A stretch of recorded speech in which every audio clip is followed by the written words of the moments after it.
they want to be oppressed so bad. Why do these white men want to be victims so bad? We have an opportunity before us with this bill to push back against it. The ranking member mentioned a sweeping attack. Yes, this is what we have suffered. We've suffered as a nation, a sweeping attack against equality. That's exactly what we're fighting against, oppression and degradation. It's exactly what we're pushing back against.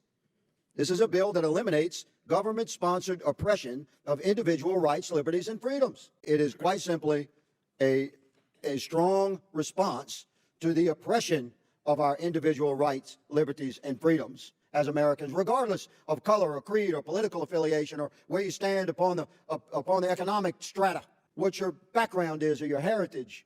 All of us should be counted as Americans equal. You consistently said over and over the word oppression, and every time that you said it, it was almost as if I was hearing nails on a chalkboard, because it seems like you don't understand the definition of oppression, and I'd ask you to just refer to Google to help you out.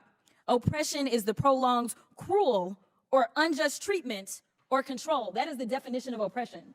And so as I sit here as a Black woman who practiced civil rights, let me tell you, the reason that my colleagues wanted to make sure you understood the same Black history that your side of the aisle wants to delete out of classrooms is because you can then misuse words like oppression. There has been no oppression for the white man in this country.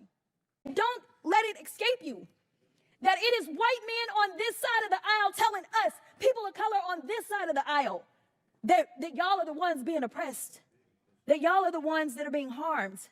That's not the definition of oppression. You tell me the prolonged, cruel, or unjust treatment that you've had, and we can have a conversation. You historically have been the victimizer. You don't get to now be the victim, because we are trying to ensure that we are not participating in racist practices at work.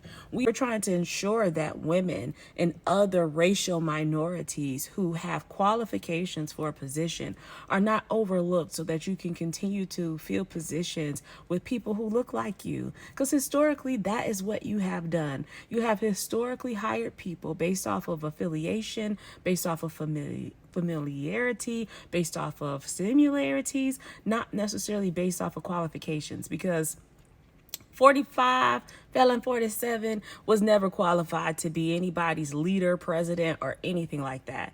I wouldn't trust that man to be responsible for tying the shoes of toddlers, okay?